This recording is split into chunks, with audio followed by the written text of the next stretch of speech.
Summa Theologica, Pars Prima, on the Angels and on the 6 Days, by St. Thomas Aquinas. Question 57. Of the angels' knowledge of material things.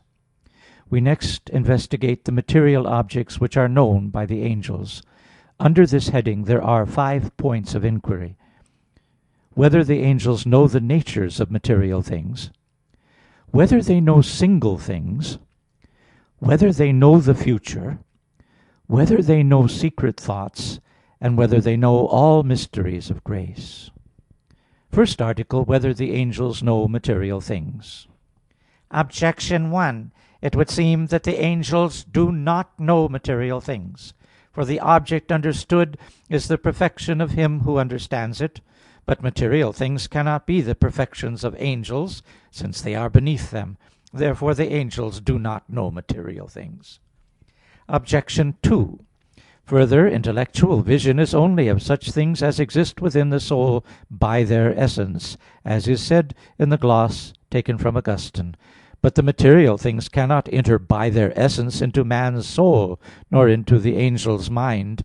Therefore they cannot be known by intellectual vision, but only by imaginary vision, whereby the images of bodies are apprehended, and by sensible vision, which regards bodies in themselves. Now there is neither imaginary nor sensible vision in the angels, but only intellectual. Therefore the angels cannot know material things. Objection 3. Further, material things are not actually intelligible, but are knowable by apprehension of sense and of imagination, which does not exist in the angels. Therefore angels do not know material things. On the contrary, whatever the lower power can do, the higher can do likewise. But man's intellect, which in the order of nature is inferior to the angels, can know material things. Therefore much more can the mind of an angel. I answer that the established order of things is for the higher beings to be more perfect than the lower, and for whatever is contained deficiently, partially, and in manifold manner in the lower beings, to be contained in the higher eminently, and in a certain degree of fullness and simplicity. Therefore, in God, as in the highest source of things, all things pre-exist supersubstantially in respect of his simple being itself, as Dionysius says. But among other creatures, the angels are nearest to God and resemble him more. Hence they share more fully and more perfectly in the divine goodness, as Dionysius says. Consequently, all material things pre-exist in the angels more simply and less materially even than in themselves, yet in a more manifold manner and less perfectly than in God. Now, whatever exists in any subject is contained in it after the manner of such subject. But the angels are intellectual beings of their own nature. Therefore, as God knows material things by his essence, so do the angels know them, forasmuch as they are in the angels by their intelligible species. Reply to Objection 1. The thing understood is the perfection of the one who understands, by reason of the intelligible species which he has in his intellect. And thus the intelligible species, which are in the intellect of an angel, are perfections and acts in regard to that intellect. Reply to Objection 2. Sense does not apprehend the essences of things, but only their outward accidents. In like manner, neither does the imagination, for it apprehends only the images of bodies. The intellect alone apprehends the essences of things. Hence it is said that the object of the intellect is what a thing is, regarding which it does not err, as neither does sense regarding its proper sensible object. So therefore the essences of material things are in the intellect of man and angels, as the thing understood is in him who understands, and not according to their real natures. But some things are in an intellect or in the soul according to both natures, and in either case there is intellectual vision. Reply to Objection 3. If an angel were to draw his knowledge of material things from the material things themselves, he would require to make them actually intelligible by a process of abstraction. But he does not derive his knowledge of them from the material things themselves. He has knowledge of material things by actually intelligible species of things, which species are connatural to him, just as our intellect has by species which it makes intelligible by abstraction. Second article, whether an angel knows singulars. Objection 1. It would seem that angels do not know singulars. For the philosopher says, the sense has for its object singulars, but the intellect universals. Now in the angels there is no power of understanding save the intellectual power, as is evident from what was said above. Consequently they do not know singulars. Objection 2. Further, all knowledge comes about by some assimilation of the knower to the object known. But it is not possible for any assimilation to exist between an angel and a singular object, in so far as it is singular, because, as was observed above, an angel is immaterial, while matter is the principle of singularity. Therefore the angel cannot know singulars. Objection 3. Further, if an angel does know singulars, it is either by singular or by universal species. But it is not by singular species, because in this way he would require to have an infinite number of species. Nor is it by universal species, since the universal is not the sufficient principle for knowing the singular as such, because singular things are not known in the universal except potentially. Therefore the angel does not know singulars. On the contrary, no one can guard what he does not know. But angels guard individual men, according to the Psalms. He hath given his angels charge over thee. Consequently, the angels know singulars. I answer that some have denied to the angels all knowledge of singulars. In the first place, this derogates from the Catholic faith, which asserts that these lower things are administered by angels. According to Hebrews, they are all ministering spirits. Now, if they had no knowledge of singulars, they could exercise no provision over what is going on in this world, since acts belong to individuals.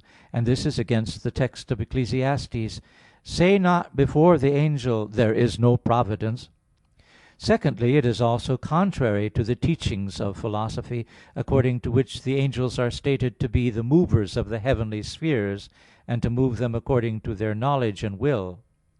Consequently, others have said that the angel possesses knowledge of singulars, but in their universal causes, to which all particular effects are reduced, as if the astronomer were to foretell a coming eclipse from the dispositions of the movements of the heavens. This opinion does not escape the aforesaid implications, because to know a singular merely in its universal causes is not to know it as singular, that is, as it exists here and now. The astronomer, knowing from computation of the heavenly movements that an eclipse is about to happen, knows it in the universal, yet he does not know it as taking place now, except by the senses. But administration, providence, and movement are of singulars, as they are here and now existing. Therefore it must be said differently, that as man, by his various powers of knowledge, knows all classes of things, apprehending universals and immaterial things by his intellect, and things singular and corporeal by the senses, so an angel knows both by his one mental power. For the order of things runs in this way, that the higher a thing is, so much the more is its power united and far-reaching. Thus in man himself it is manifest that the common sense, which is higher than the proper sense, although it is but one faculty, knows everything apprehended by the five outward senses, and some other things which no outer sense knows, for example, the difference between white and sweet. The same is to be observed in other cases. Accordingly, since an angel is above man in the order of nature, it is unreasonable to say that a man knows by any one of his powers something which an angel by his one faculty of knowledge, namely the intellect, does not know. Hence Aristotle pronounces it ridiculous to say that a discord which is known to us should be unknown to God. The manner in which an angel knows singular things can be considered from this: that as things proceed from God in order that they may subsist in their own natures, so likewise they proceed in order that they may exist in the angelic mind. Now it is clear that there comes forth from God not only whatever belongs to their universal nature, but likewise all that goes to make up their principles of individuation, since He is the cause of the entire substance of the thing, as to both its matter and its form. And forasmuch as He causes, does He know, for His knowledge is the cause of the thing, as was shown above. Therefore, as by His essence, by which He causes all things, God is the likeness of all things, and knows all things, not only as to their universal natures, but also as to their singularity, so through the species imparted to them do the angels know things not only as to their universal nature, but likewise in their individual conditions, insofar as they are the manifold representations of that one simple essence. Reply to Objection 1. The philosopher is speaking of our intellect, which apprehends only by a process of abstraction, and by such abstraction from material conditions the thing abstracted becomes a universal. Such a manner of understanding is not in keeping with the nature of the angels, as was said above, and consequently there is no comparison. Reply to Objection 2. It is not according to their nature that the angels are likened to material things, as one thing resembles another by agreement in genus, species, or accident, but as the higher bears resemblance to the lower, as the sun does to fire. Even in this way there is in God a resemblance of all things as to both matter and form, insofar as there pre-exists in Him, as in its cause, whatever is to be found in things. For the same reason, the species in the angel's intellect, which are images drawn from the divine essence, are the images of things not only as to their form, but also as to their matter. Reply to Objection 3. Angels know singulars by universal forms, which nevertheless are the images of things both as to their universal and as to their individuating principles. How many things can be known by the same species has been already stated above. Third article, whether angels know the future. Objection 1. It would seem that the angels know future events. For angels are mightier in knowledge than men. But some men know many future events. Therefore much more do the angels. Objection 2. Further, the present and the future are differences of time. But the angel's intellect is above time, because, as is said in De Causis, an intelligence keeps pace with eternity, that is, aveternity. Therefore to the angel's mind past and future are not different, but he knows each indifferently. Objection 3. Further, the angel does not understand by species derived from things, but by innate universal species. But universal species refer equally to present, past, and future. Therefore it appears that the angels know indifferently things past, present, and future. Objection 4. Further, as a thing is spoken of as distant by reason of time, so it is by reason of place. But angels know things which are distant according to place. Therefore they likewise know things distant according to future time. On the contrary, whatever is the exclusive sign of the divinity does not belong to the angels, but to know future events is the exclusive sign of the divinity, according to Isaiah: "Show the things that are to come hereafter, and we shall know that ye are gods." Therefore the angels do not know future events. I answer that the future can be known in two ways. First, it can be known in its cause, and thus future events which proceed necessarily from their causes are known with sure knowledge, as that the sun will rise tomorrow. But events which proceed from their causes in the majority of cases are not known for certain, but conjecturally. Thus the doctor knows beforehand the health of the patient. This manner of knowing future events exists in the angels, and by so much the more than it does in us, as they understand the causes of things both more universally and more perfectly. Thus doctors who penetrate more deeply into the causes of an ailment can pronounce a surer verdict on the future issue thereof. But events which proceed from their causes in the minority of cases are quite unknown, such as casual and chance events. In another way, future events are known in themselves. To know the future in this way belongs to God alone, and not merely to know those events which happen of necessity, or in the majority of cases, but even casual and chance events. For God sees all things in his eternity, which, being simple, is present to all time and embraces all time. And therefore God's one glance is cast over all things which happen in all time as present before him, and he beholds all things as they are in themselves, as was said before when dealing with God's knowledge. But the mind of an angel and every created intellect fall far short of God's eternity. Hence the future, as it is in itself, cannot be known by any created intellect. Reply to Objection 1. Men cannot know future things except in their causes or by God's revelation. The angels know the future in the same way, but much more distinctly. Reply to Objection 2. Although the angel's intellect is above that time according to which corporeal movements are reckoned, yet there is a time in his mind according to the succession of intelligible concepts, of which Augustine says that God moves the spiritual creature according to time. And thus, since there is succession in the angel's intellect, not all things that happen through all time are present to the angelic mind. Reply to Objection 3. Although the species in the intellect of an angel, insofar as they are species, refer equally to things present, past, and future, nevertheless, the present, past, and future do not bear the same relations to the species. Present things have a nature according to which they resemble the species in the mind of an angel, and so they can be known thereby. Things which are yet to come have not yet a nature whereby they are likened to such species. Consequently, they cannot be known by those species. Reply to Objection 4. Things distant according to place are already existing in nature and share in some species, whose image is in the angel, whereas this is not true of future things, as has been stated. Consequently, there is no comparison. Fourth article, whether angels know secret thoughts. Objection 1.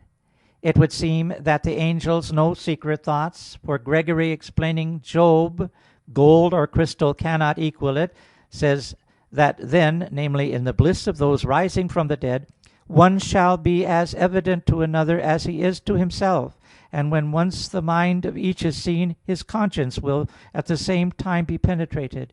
But those who rise shall be like the angels, as is stated. Therefore an angel can see what is in another's conscience. Objection 2. Further, intelligible species bear the same relation to the intellect as shapes do to bodies. But when the body is seen, its shape is seen. Therefore, when the intellectual substance is seen, the intelligible species within it is also seen. Consequently, when one angel beholds another, or even a soul, it seems that he can see the thoughts of both. Objection 3. Further, the ideas of our intellect resemble the angel more than do the images in our imagination, because the former are actually understood, while the latter are understood only potentially. But the images in our imagination can be known by an angel as corporeal things are known, because the imagination is a corporeal faculty. Therefore it seems that an angel can know the thoughts of the intellect. On the contrary, what is proper to God does not belong to the angels, but it is proper to God to read the secrets of hearts. According to Jeremiah, the heart is perverse above all things and unsearchable. Who can know it? I am the Lord who search the heart. Therefore angels do not know the secrets of hearts. I answer that a secret thought can be known in two ways. First, in its effect. In this way it can be known not only by an angel, but also by man, and with so much the greater subtlety according as the effect is the more hidden. For thought is sometimes discovered not merely by outward act, but also by change of countenance, and doctors can tell some passions of the soul by the mere pulse.